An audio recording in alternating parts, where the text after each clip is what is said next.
Muy buenas tardes. De nuevo con ustedes les habla Mimi Prado y en la grata compañía de Fausto Amador Arrieta en un programa más de alto voltaje de cadena radial costarricense.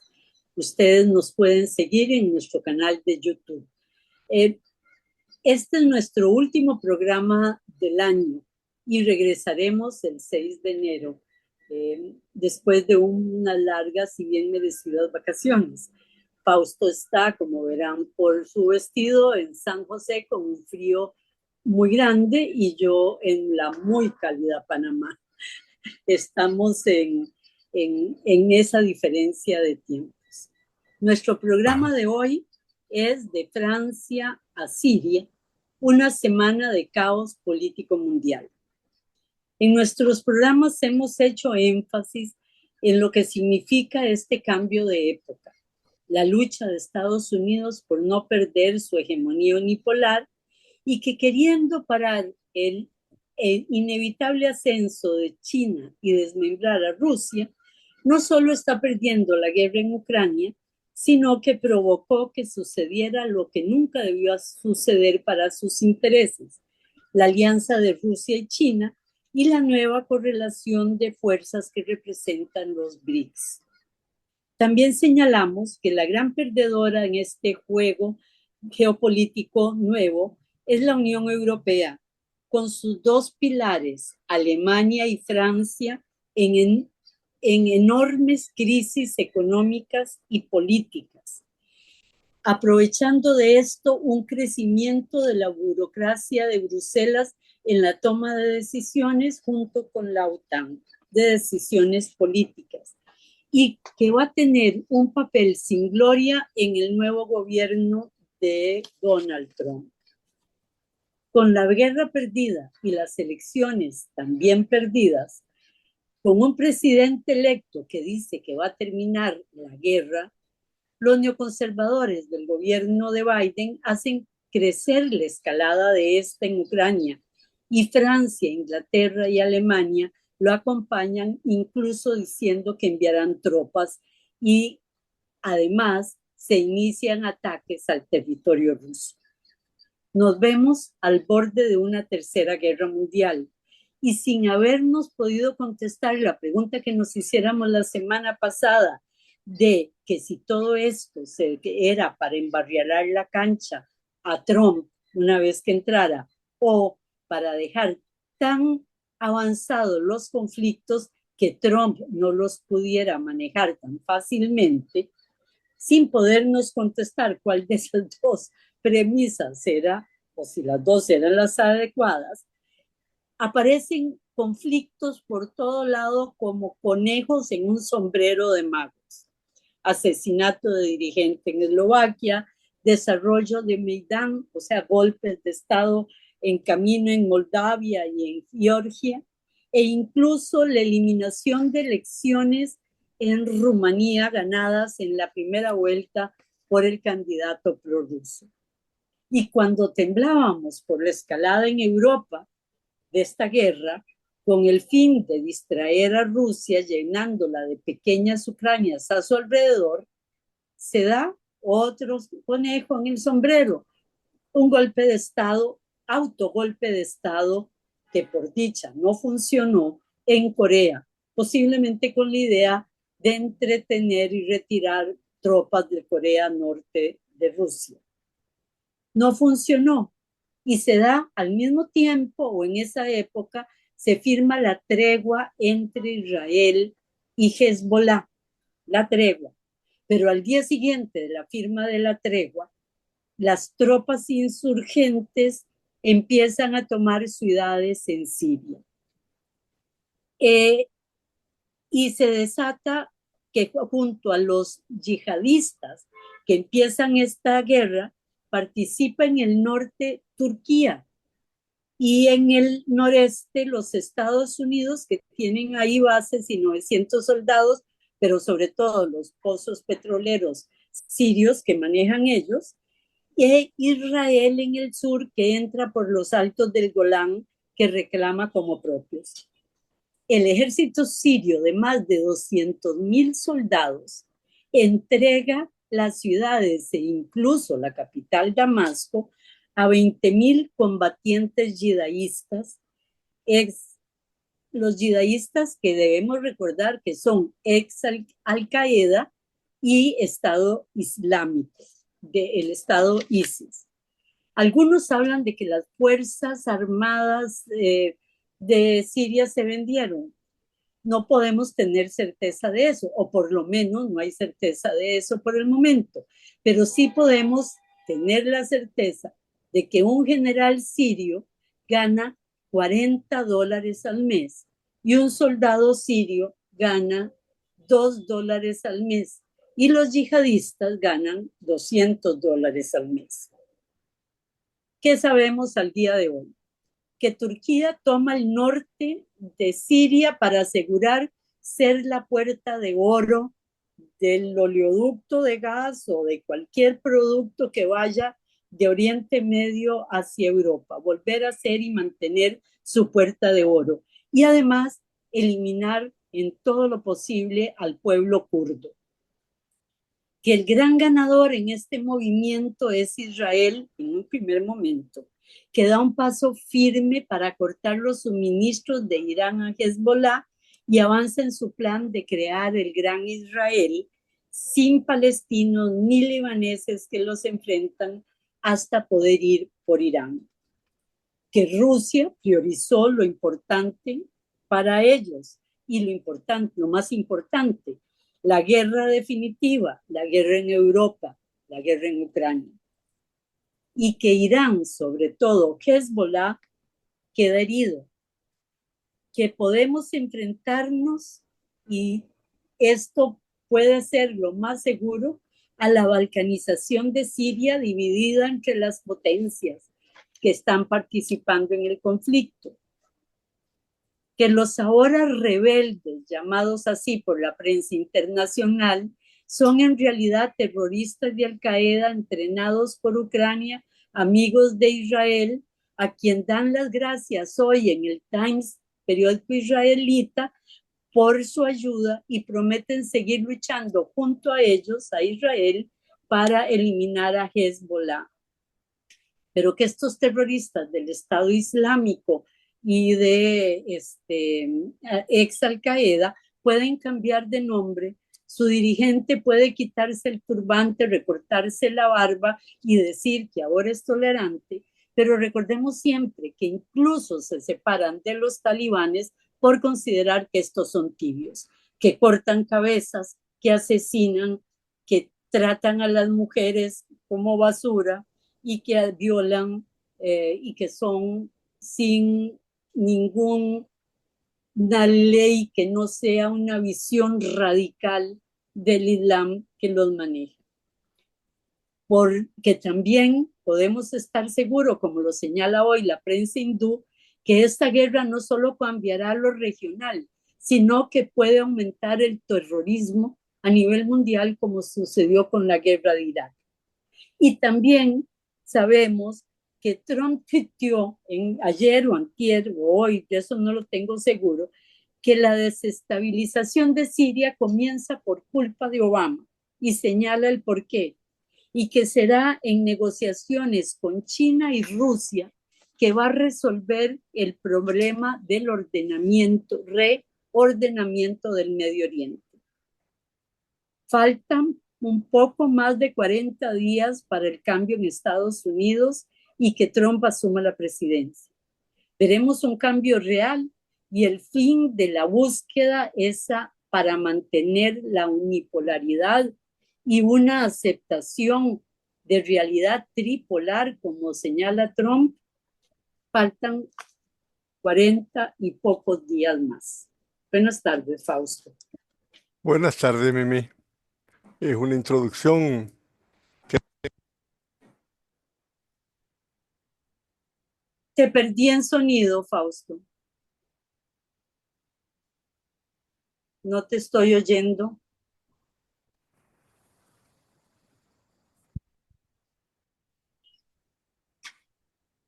Ahora sí me oís. Ahora sí. Ok. Decía Lenin que hay décadas en las que no pasa nada Y hay semanas que pasan décadas. en las que pasan décadas. Sí, Siempre me seguís oyendo. sí, perfecto. Bueno, entre nuestro programa anterior y hoy ha transcurrido una de esas semanas en que ha pasado de todo. En esta semana el mundo entero ha vivido crisis políticas solo comparables con acontecimientos sísmicos, porque los terremotos aparecen siempre inesperados, pero la sorpresa ocurre solamente porque no podemos ver las tensiones que se acumulan en el subsuelo hasta que en un punto de acumulación aparece el estallido, la crisis, el fenómeno inesperado. Esta semana un voto de desconfianza hizo caer al gobierno que había nombrado Macron hacía apenas 3 meses. Algo así, que cayera un gobierno por un voto de desconfianza en el legislativo, no ocurría en Francia desde hace 62 años. 1940. Eso fue el resultado hasta ahora más espectacular de la crisis que se abrió en Francia en junio recién pasado, cuando la coalición del gobierno de Macron salió brutalmente derrotada de las elecciones del Parlamento Europeo, con un espectacular avance de la extrema derecha que duplicó el porcentaje de votos de la coalición de gobierno. Bueno, eso había ocurrido en toda Europa, un avance de la derecha en las elecciones europeas, pero era una señal de alarma. Esas elecciones no significaban nada en la vida política interna de los países, porque se limitaban a la vida del lejano, inoperante Parlamento Europeo, que ni siquiera puede proponer leyes, solo votarlas con permiso de la Comisión Europea, o sea, un ridículo. Pero Macron decidió que esa advertencia se convirtiera en terremoto, en una crisis política nacional en la que sigue metido y parece que no va a poder salir. Primero disolvió el legislativo y convocó nuevas elecciones, con la esperanza de que todos se unieran en torno a él para parar a la extrema derecha. Eso no pasó. Quedó más bien completamente aislada. La izquierda se unió entre todas en un nuevo Frente Popular y la derecha se consolidó en el partido Agrupación Nacional. En las elecciones salió vencedora la izquierda con la derecha como segundo partido legislativo. Macron tenía que designar un nuevo gobierno. No quería hacerlo, ni con la derecha ni con la izquierda. Y estuvo ganando tiempo. Hasta que finalmente nombró un gobierno con un republicano, el partido que está a punto de desaparecer. Sí. Se llama Michel Barnier y su vigencia, serlo tan minoritario, dependía enteramente de los votos de la extrema derecha. Macron, que había llegado al gobierno de Francia con la promesa de cerrarle el paso a la extrema derecha, como la esperanza de parar a la derecha, había torpemente pavimentado el ascenso de la derecha. Y ahora dependía de ella. En la primera vuelta, el gobierno de Barnier cayó. La ocasión fue la torpe pero inevitable presentación de un presupuesto nacional que hacía tantos recortes a los programas sociales que nadie podía aceptarlo. Me hubiera encantado explicar más de esto, pero la realidad es que no tenemos mucho tiempo. Esa situación profundiza la crisis institucional de Francia y la sumerge en lo desconocido. Francia está sin presupuesto para el año próximo y se tendrá que aprobar una ley especial para la continuidad de las actividades de gobierno. Eso no ocurría desde 1979, en la antesala de lo que fue también un viraje en Francia, la llegada de la socialdemocracia al poder hace 43 años con Mitterrand. Y como si fuera poco, la presidenta Ursula von der Leyen aprovechó la situación de debilidad de Francia, de Macron, para irse a Uruguay a firmar el acuerdo de asociación entre la Unión Europea y el Mercosur, que perjudica a los agricultores franceses a favor de las exportaciones industriales alemanas al Cono Sur. Bueno, esa es otra bomba de tiempo que le va a reventar en la cara, dada la alta explosividad tradicional de los agricultores franceses. Y lo más importante es que Francia se queda sin capacidad para modelar su propio equilibrio comercial. Y eso lo traduce en debilidad política continental. Y ahí no terminaron, digamos, las tormentas de Francia. Y como a perros flacos se le pegan todas las pulgas, fue precisamente en esta semana, cuando Francia recibió el golpe definitivo a sus últimos bastiones militares en sus viejas colonias africanas, en el Sahel. Desde 2022, varios gobiernos militares nacionalistas en Malí, Burkina Faso y Níger habían expulsado las tropas francesas de sus territorios. Esta semana, la República de Chad y Senegal también exigieron el retiro de tropas francesas de sus territorios. Y eso a pesar de que Macron había pedido excusas en nombre de Francia por una masacre espantosa del que no voy a narrar, que habían hecho justo después de la guerra las tropas francesas. Y todo eso pasó en una semana, en la que se profundizó el descalabro de Zelensky en la guerra de Ucrania, se rompió el gobierno semáforo de coalición en Alemania, convocando a nuevas elecciones, como en Francia también ahí el problema fue aprobar un presupuesto con deuda pública, horror para los alemanes que no se imaginan a sí mismos como país deudor. Y ahora Alemania, igual que Francia, está sin gobierno y sin presupuesto. Esta misma semana se anularon las elecciones en Rumania, simplemente porque los resultados favorecían a una candidatura que no era, pero se acusaba de ser prorrusa. También esta semana entró en crisis Georgia, porque no se acepta el resultado de las elecciones, también por afinidades que no tiene prorrusa.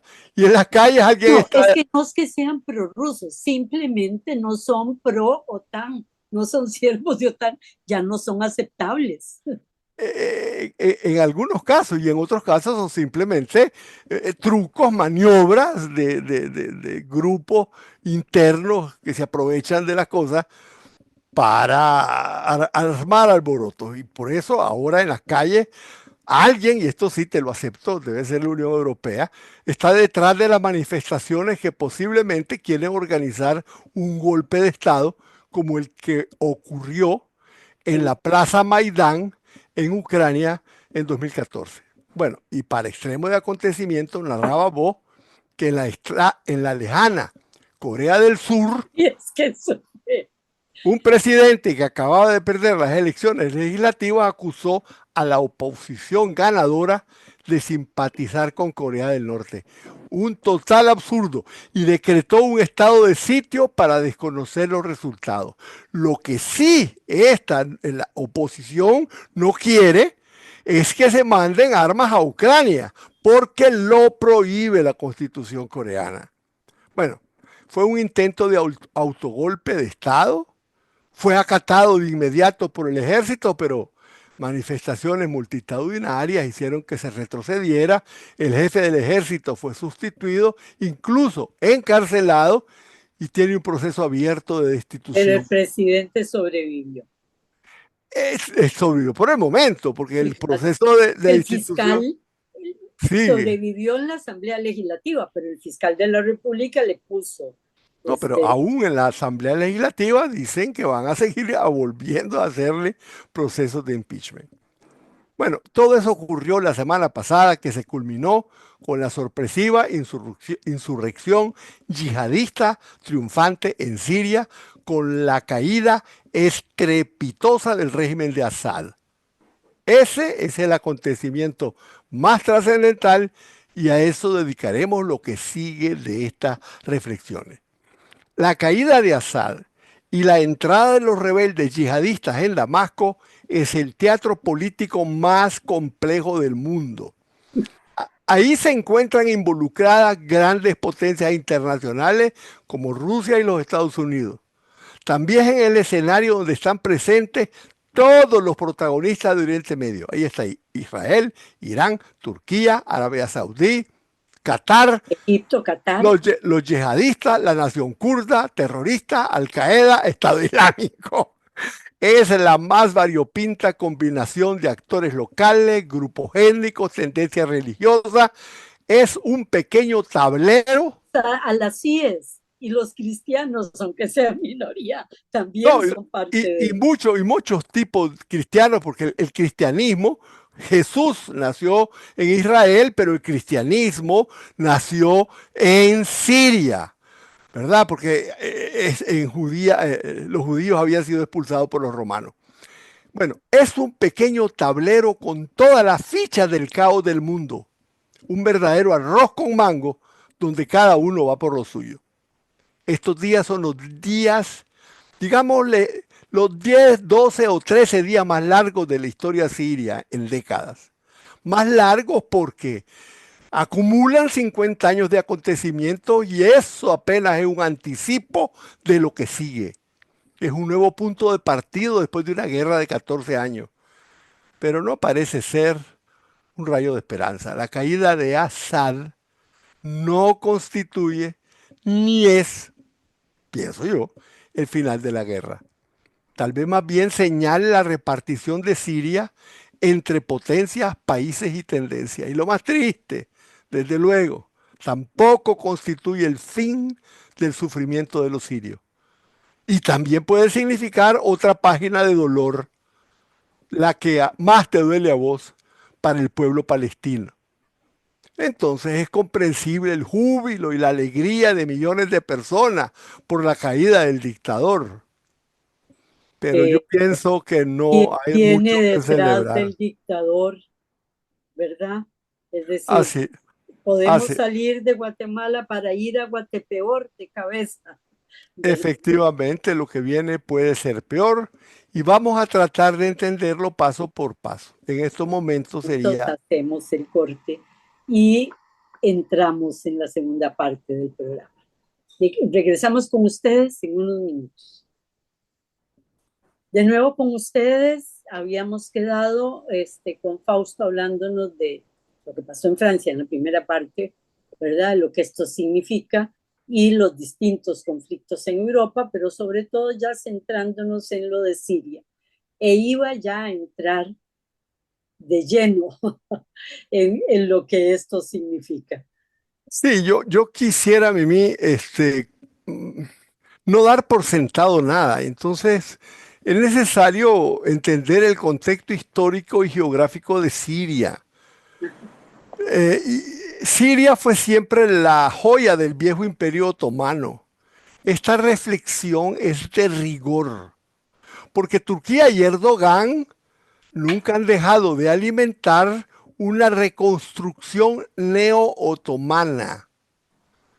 Si bien es cierto que le acusan injustamente a Putin de querer reconstruir la Unión Soviética, no es tan injusto que se diga que Erdogan quiere volver a restablecer algo del viejo imperio otomano. Siria tiene una posición estratégica privilegiada con sus costas frente al mar Mediterráneo justo debajo de Turquía. Y Turquía ocupa 800 kilómetros de la frontera norte de Siria. A un lado y otro de su frontera con Turquía está también Irak, donde habita el pueblo kurdo, que lucha por un territorio nacional y es visto por Turquía como un peligro de división territorial que no puede permitirse. Por eso, Turquía es la potencia regional más concernida con el destino de Siria. Y sin embargo, no fue la primera que intervino ahí. Siria limita al este con Irak y al oeste con Líbano. Y al sur, suroeste con Israel.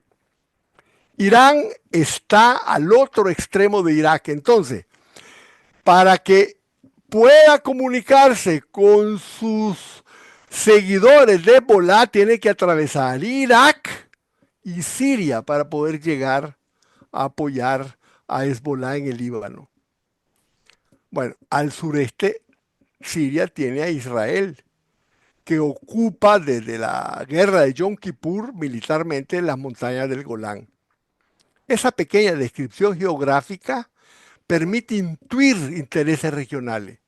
Los de Turquía, porque cada guerra en Siria, con esa frontera tan gigantesca, produce millones de refugiados que llegan a Turquía ejerciendo una enorme presión. Actualmente hay más de 3 millones de refugiados sirios en Turquía y la Unión Europea le paga a Turquía para que los detenga. Ya lleva más de 12.000 millones de euros pagados para que impida que esos refugiados inunden Europa. Y luego, entre Siria y Turquía existe la población kurda. Está tanto en Siria como en Turquía. Es la mayor población del mundo con conciencia nacional, pero sin Estado propio. Así que Turquía tiene dos legítimas razones para involucrarse en lo que ocurre en Siria. Los refugiados y la tremenda posibilidad de que en Siria se forme un ejército kurdo o nazca una provincia kurda o incluso un Estado kurdo que promueva la división de Turquía. Por eso Turquía necesita un control estable y absoluto de su frontera con Siria. Y por mucho tiempo le ha insistido esto a Assad. Pero incluso Rusia, Irán le han pedido lo mismo a Assad, pero Assad no ha querido. Así, Hasta eh, se negó a reunirse con Erdogan, así es, así puede. ¿verdad? Entonces, en ese tema puede estar una de las claves del movimiento de Turquía, que no logró por la vía de la discusión y la negociación lograr la estabilidad segura de su territorio frente a la amenaza kurda. Y entonces, ante la debilidad del régimen de Assad, no podía permitir que se fortalecieran los kurdos, que están respaldados por Estados Unidos. Y hoy por la mañana, Lindsey Graham le pidió a Trump que forme el Kurdistán. ¿Ok? Luego viene Irán, que necesita pasar por Siria para abastecer las fuerzas de la resistencia islámica. Necesita ese tránsito. Y Assad estaba en conversaciones con Israel para cerrarle el paso. Tal vez por eso Irán no hizo mucho para defenderlo. Y después está Israel, que ha venido con una especie de amor-odio con Assad, arreglos y no arreglos, bombardeos y bueno, conflictos. Rusia también estaba molesta con Assad Sí, porque no vamos. había querido arreglar el tema turco, entre otros, ¿verdad? Bueno, y después vienen, como vos decís bien, los intereses geopolíticos de Rusia y de Estados Unidos. Pero para entender esto necesitamos entender los orígenes del régimen de Assad. Antes de la Primera Guerra Mundial, toda la zona era parte del Imperio Otomano. En la Primera Guerra Mundial, los otomanos fueron con los alemanes y cuando perdió Alemania, ellos vieron destruido su imperio. Así es. Líbano y Siria quedaron en manos francesas. Y así pasó la cosa. Luego vino la Segunda Guerra Mundial. Y después de ella, los militares que se habían formado junto a los ejércitos aliados vieron la ocasión de liberar a sus países y crearon movimientos nacionalistas. En general se llamaban Baas, que se libraron de los protectorados franceses y británicos y en plena Guerra Fría todos ellos formaron gobiernos militares y todos ellos se alinearon con la Unión Soviética. De ahí viene el partido Baas de Assad, Assad padre. Y luego Bashar al-Assad hijo. Entre todos gobernaron entre 53 y 60 años. Fue un régimen militar corrupto, represivo, torturador, pero desde el punto de vista geopolítico, le habían concedido a la Unión Soviética primero y a Rusia después una base naval en la costa del Mediterráneo. Esa base en Siria fue estratégica para Rusia como punto de apoyo para su flota naval y para su influencia en África. Ahí vemos entonces los intereses de Rusia en Siria, que la necesita como base en aguas calientes para su flota. ¿Y Estados Unidos? ¿Qué cuenta aquí Estados Unidos? Nada Mira, menos que bueno, todos los pozos en su poder. Bueno, todos no, pero los pozos. no es tanto el tema realmente del petróleo, porque Estados Unidos posee mucho petróleo. Es un tema geopolítico. Después del final de la Guerra Fría y la disolución de la Unión Soviética, los Estados Unidos se lanzaron a deshacer todos los lugares donde existía o había existido apoyo a la Unión Soviética y fueran o pudieran convertirse en bases de apoyo para una Rusia que querían deshacer, aplastar. Parece simplista, pero así fue como nacieron las guerras que Estados Unidos desató en todo Oriente Medio. Irak de primero. Se calcula que en esa guerra han gastado 8 billones, 12 ceros de dólares, el equivalente a 2 veces el presupuesto anual de Alemania. Eh, y al mismo tiempo han desplazado a más de millones, Eran desplazamientos, de 8 a 10 millones, es que no, 34 millones de desplazados entre todos, entre pero todos entre todos. y entre todos Irak, unos 10. y Bueno, no importa, bueno no te distraigo. bueno 5 millones de muertos. Eso es bueno, que ellos hicieron eso y que era su programa político, Mimi, Está político. escrito. Bueno, por lo menos está hablado. El general Wesley Clark, el 2 de marzo de 2007, lo relató en una entrevista televisada que voy a leer. En este momento, dijo él, estábamos bombardeando Afganistán y me dijo mi compañero, oye, ¿sabes que vamos a empezar una guerra con Irak? Y yo le dije, ¿por qué? Y me dijo, no lo sé. Unos días más tarde lo volví a encontrar y le volví a preguntar, entonces, ¿vamos a la guerra con Irak? Y él me contestó, no, es mucho peor que eso. Y cogió un file y me dijo, acabo de recibir esto de arriba, y se refería a la oficina de Donald Rumsfeld, el secretario de Defensa y uno de los principales fundadores de la corriente neocon.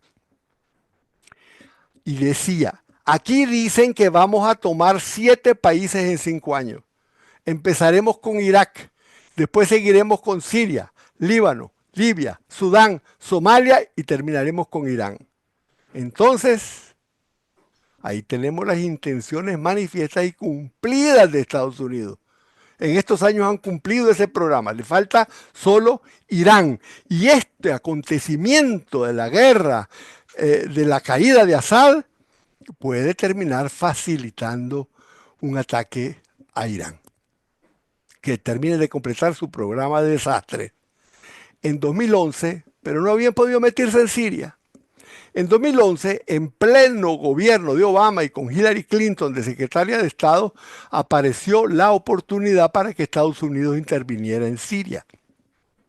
Se produjeron unas manifestaciones pacíficas contra Assad, fueron reprimidas con violencia y los Estados Unidos ahí vieron la oportunidad para echarle leña al fuego. Y con el pretexto de apoyar la lucha por la democracia, apoyó a la oposición que terminó totalmente tomada por yihadistas internacionales. Llegaron de Irak, de Afganistán, de Europa, del Cáucaso. Llegaron los uigures de China. Estados Unidos los armó diciendo que eran yihadistas moderados. Al Qaeda, el que condujo el atentado con las Torres Gemelos, estaba siendo apoyado también por los Estados Unidos. Aquí voy a hacer un paréntesis. Wikileaks, ay, ¿qué vamos a hacer ahora sin Wikileaks? Publicó un email de Jack Sullivan a Hillary Clinton. Me costó muchísimo, pero tuve que llegar originalmente a la página de Wikileaks para verlo. Fechado el 12 de enero, y ahí dice textualmente Jack Sullivan, Al-Qaeda está de nuestro lado en Siria. Nadie ha invalidado la autenticidad de ese email. Pero hay otro todavía, Fausto. Del 2021, un email del enviado especial para Medio Oriente de Trump, en que reafirma que el socio afiable en Siria es Al-Qaeda. Vos lo dijiste, 2020. Uno. Bueno, yo te estoy hablando del 2012, que cuando se metieron. Exactamente. y en el 2021 todavía están de socios con Al Qaeda en Siria. Es muy posible que sigan todavía. Había ocurrido en Afganistán, donde la CIA financió a Bin Laden, que después le salió chueco. Y después, para oponerse a las corrientes chiitas en Irak, favoreció el surgimiento del Estado Islámico. También le salió chueco. Igual ocurrió en Siria. Cuando las fuerzas que ellos habían promovido terminaron formando el ejército, el Estado Islámico, se desató el pandemonio. Siria se convirtió en un lugar en donde el terrorismo islámico estuvo a punto de apoderarse de Siria y todos se unieron para detenerlo. En algún momento comenzaron atentados en Europa, en Madrid, París, Londres. Rusia bombardeó Alepo, envió tropas regulares y mercenarios de Wagner. Estados Unidos envió tropas desde Irak, ocupó los campos petroleros y las tierras más fértiles y armó a las milicias kurdas de Siria. Quiero decirte que ese petróleo lo está usando Para fundamentalmente Israel. las milicias kurdas. No se lo regalan a Israel, financian a los kurdos. Bueno, Irán intervino también y empleó a fondo las milicias de Hezbollah, y esas milicias terminaron determinando la supervivencia de Assad. Y cuando lograron derrotar a Assad, todos se quedaron en Siria, que,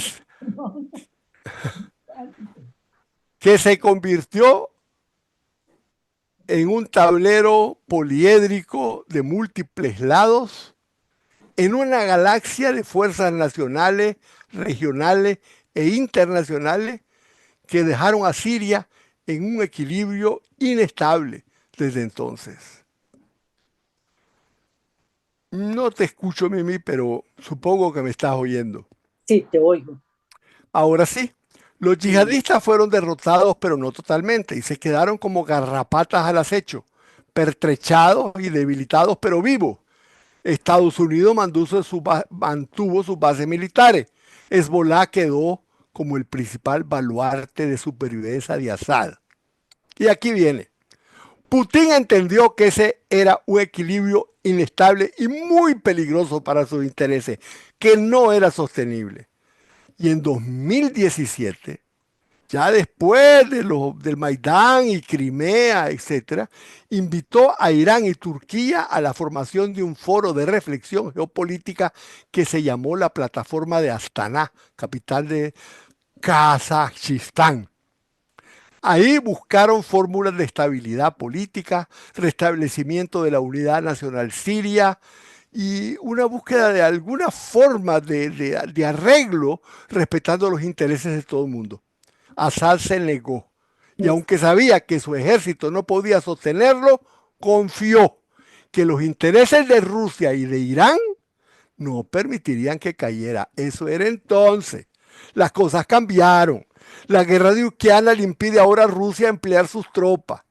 Irán, después del 7 de octubre, está debilitado por su enfrentamiento con Israel y no puede desangrarse en Siria. Hezbollah acaba de ser decapitada. Es un milagro que Israel exista y que esté no lo haya destruido, sí. Pero quedó débil. Y entonces tuvo que irse de Siria a reforzar su territorio en Líbano. A Assad solo le quedaba buscar el apoyo de Erdogan y en vez de eso le exigió que se fuera de Siria. Su suerte estaba echada. Bueno, ya explicamos el espacio geográfico, el contexto, los personajes y los intereses de cada uno de ellos. Vimos los intereses de Turquía, de Irán, de Hezbollah, de Rusia, de Estados Unidos. Nos falta uno. Israel. ¿Quiénes son que persiguen y quienes apoyan al ejército que tomó Damasco y derrotó a Assad? Son los mismos viejos yihadistas, asesinos de masa, violadores, decapitadores. Ahora se presentan con un rostro moderado. Y hoy leí en el Spiegel que el tipo este que se me olvida siempre el nombre, Yolani, decía, yo viví ahí, dice, en la zona de Ibrid, Y es increíble, desde que llegó él todo es diferente, se respiran aire, es tan agradable. O sea, ya lo están blanqueando. No solo eso, lo visten, si lo ves, muy parecido a, ¿cómo se llama? El de Ucrania. Están inventando un personaje como lo inventaron con el de Ucrania, Con Zelensky. con Zelensky. Es que se me vino el Zelensky, no me lo podía quitar de la Bueno, cabeza. no lo sé. Pero bueno, así de repente aparecieron como de la nada fundamentalistas que en algún momento Turquía también tiene sus tropas, sus grupos que son filoturcos y se metió. Él dijo, si esto no lo controlo, aquí lo que ocurre es la caída del régimen de Assad y el surgimiento de un Estado turco, de un Estado kurdo. Y se Sí. lanzó al mismo tiempo que apoyaba a las tropas que iban hacia Damasco, comenzó a atacar a las milicias kurdas. Bueno, apenas comenzaron los enfrentamientos y ante el desmoronamiento que se veía venir del ejército de Assad, Rusia llamó a consulta a sus socios de Astana, Irán y Turquía, y se encontraron en Doha. Y llegaron a la conclusión que acabamos de decir. Irán no podía debilitar sus fuerzas en Siria. Rusia necesitaba más que nunca avanzar en Ucrania. Y Turquía tenía que impedir que se formara en su frontera un Estado kurdo. Así que llegaron a la conclusión de que era insostenible seguir defendiendo a Assad y Turquía se quedó como la única fuerza militar detrás de los yihadistas. Tomaron Damasco, su grupo principal se llama Hayat Tahrir al-Sham, fácilmente descrito como HTS. Su dirigente Hamed al-Shari, conocido como Abu Mohammed al-Jolani, es Al es calificado como terrorista y criminal de guerra. La CIA y el FBI ofrecen una recompensa de 10 10 millones millones de de dólares dólares. por información que pueda facilitar su captura. Ayer le hizo una entrevista a CNN y no sé si lo denunció y le dio la dirección donde estaba a la CIA. La caída de Assad ha sido celebrada por muchos como la caída de un dictador y lo es, pero nada es simple. No hay necesariamente motivos de alegría porque los asesinos reformados nos sacan las uñas. Y la historia ha enseñado ya que esa casta de fanáticos no conocen redención. Ya veremos, vos lo dijiste. Peor que los talibanes. Es mucho, Fausto, que se hayan separado de los talibanes por su tibieza. Sí, no, vos lo dijiste. Siria salió de Guatemala, pero no totalmente, y tal vez le queda Guatepeor. Quedan muchas preguntas por responder y muchas se encuentran todavía entre los nublados del día, pero hay que decir que hubo otra reunión en Doha a la que asistieron los miembros del Cuarteto Occidental, Estados Unidos, Francia, Alemania y Gran Bretaña. De esto no se habla. Ahí estaban representantes de la Unión Europea que dicen que los invitaron por cortesía y también había un enviado especial de las Naciones Unidas. De esa reunión surgió una propuesta de acuerdo que prevé que se reúnan en Ginebra una mesa de negociaciones entre todos los actores implicados en la cuestión siria, incluidos los yihadistas. La única condición que ponen es que el representante que llegue de los yihadistas no esté en ninguna lista de terroristas conocidos. No Bueno, tienen, bueno, algunos tal vez. ahí se discutirá sobre el futuro de Siria que posiblemente será dividida y repartida.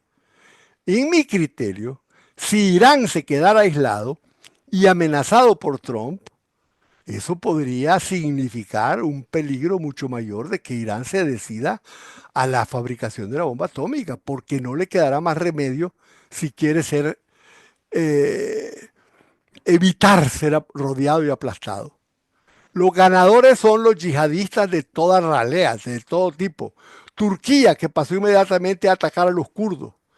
Algunos de Estados Unidos, ya lo dije, Jesse Graham, le pidieron que forme un Kurdistán. O sea que los kurdos también provisionalmente están siendo Ganando. ganando, protegidos por los Estados Unidos, pero eso pone a Turquía frente a los Estados Unidos. De paso, Israel ya ocupó territorio en Siria y le pidió a Trump que reconozca la soberanía de Israel sobre Y Golán. el ministro de Economía de Israel dijo, estamos muy cerca, vamos por Damasco. O sea, Bueno, las bueno, ambiciones no paran. Siria será destruida como lo es Ucrania, como lo fue Libia.